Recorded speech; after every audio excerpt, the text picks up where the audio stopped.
And for the first time, we are speaking to one of the new owners of the former Angie's List campus just east of downtown. A familiar face is leading the group of investors buying the property. Angie's List co-founder and former CEO Bill Osterly is at the head of the group that has closed on the 17.5 acres of property along the East Washington corridor. That group is recruiting new tenants for the 190,000 square feet of offices there, and it means this part of the east side won't have another vacant business complex. I love this area. You know, I spent, oh gosh, close to 20 years working down here. I got to know all the people.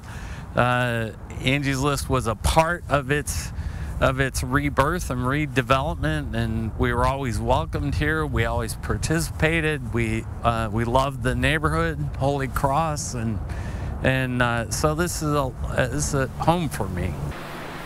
Angie's List is moving into 4 floors of this building on East Washington near Pennsylvania. That's just off the circle of downtown. Angie's List was recently bought out by Home Advisor.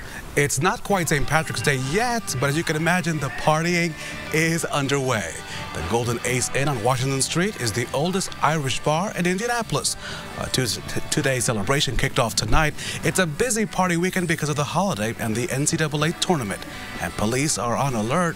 Local and state law enforcement are ramping up DUI checkpoints this weekend. Usually we say we're going to have a lot of officers out. This may be the most officers we've ever had out. We are planning for this, and we will be able to whatever challenge comes this weekend, I'll have manpower to take care of it. So keep this in mind. IMPD Sergeant Mike Duke says St. Patrick's Day has become one of the busiest days of the year for those checkpoints. Breaking tonight, more turnover in the Trump administration, the high-rank official that's out, and the fallout that would follow. Not again. United Airlines with yet another pet problem. The issue that forced a jet full of people to unexpectedly land hundreds of miles away from the final destination. Purdue basketball won and lost today. The team will have to navigate the rest of the NCAA tournament without its biggest player, and Butler on the horizon. And all eyes on the thermometer for tomorrow morning, but looking beyond that, we're in a cold pattern. But for how long? We'll take a look. Dodge Jeep Ram, the only name you need to know. From the only station working for you, this is RTV6 News at 11. Attorney General Jeff Sessions says he has fired the former deputy director of the FBI. Andrew McCabe was a frequent target of the president. And the firing was announced about an hour ago and comes 2 days before he was set to retire. ABC's Serena Marshall has details. With only 2 days until his retirement, the former FBI Deputy Director Andrew McCabe fired. The decision left to Attorney General Jeff Sessions following an Inspector General's office finding he allowed FBI officials to speak with a reporter about the Clinton Foundation probe and then misled investigators who asked him about it. Just yesterday, McCabe arrived at the Department of Justice to plead with a senior official to not fire him before his planned Sunday retirement day. McCabe first made headlines following the firing of FBI Director James Comey. Suddenly becoming the acting director of the FBI, he denied a White House claim that because of James Comey, morale was low. No, sir, that is not accurate. The vast majority of FBI employees enjoyed a deep and positive connection to Director Comey. For months, the career FBI official was faced with the president's wrath. FBI Deputy Director Andrew McCabe is racing the clock to retire with full benefits. 90 days to go, the president tweeted, his pension stripped away after 22 years with the Bureau. Serena Marshall, ABC News, Washington. And immediately after his firing, McCabe released a statement to ABC saying his termination was an attack on his credibility and part of the Trump administration's ongoing war with the FBI and the Mueller investigation. Now stay with RTV6 and ABC News as this story continues to develop. And due at 11, a convicted killer sentenced to 141 years for a 1991 murder in Delaware County will soon be released from prison. The Muncie Star-Press reports a judge granted 44-year-old Matthew W. Stidham's release for good behavior, saying that his transformation in prison has been remarkable. Stidham was found guilty of the death of Daniel Barker. Barker was stabbed 47 times before his body was thrown into the Mississinawa River. Also new tonight, new details coming in about a deadly shooting outside a Northside Indianapolis funeral home. Metro Police say that 19-year-old Robert S. Dew of Indianapolis is suspected of gunning down Byron Frierson. He later died at a local hospital. Investigators say that Frierson was looking for Dew as part of his job as a bail bondsman when that shooting happened. More pet problems for United Airlines. It diverted a flight after learning a dog was mistakenly put on the plane.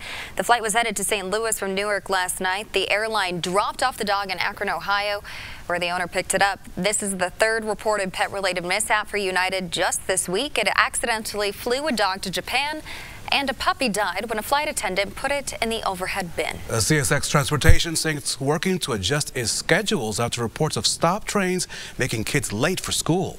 Joe Krong with Anderson Community School says bus drivers have been delayed at least one day a week during the morning pickup, sometimes as long as 45 minutes.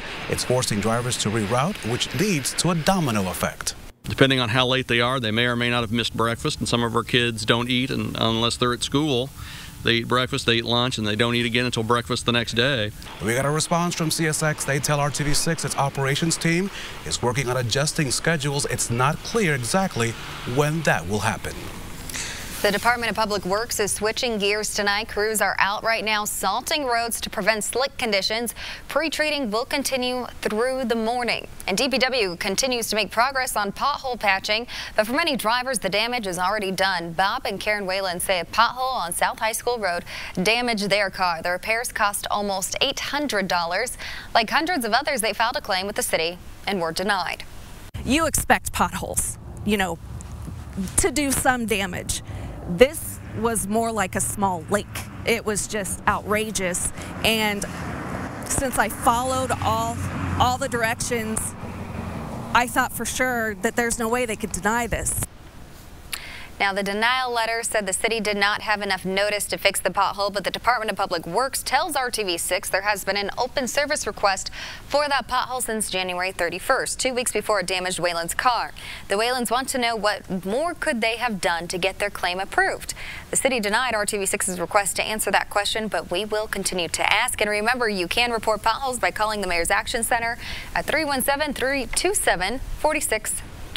And of course, the pending weather will not make things any better as we go back into this sort of freezing, thawing situation. Hence our pothole situation. You've got it. So at some point, we want to see just the thaw. And then temperatures. We welcome the thaw. Do you have any good news on the horizon on the thaw?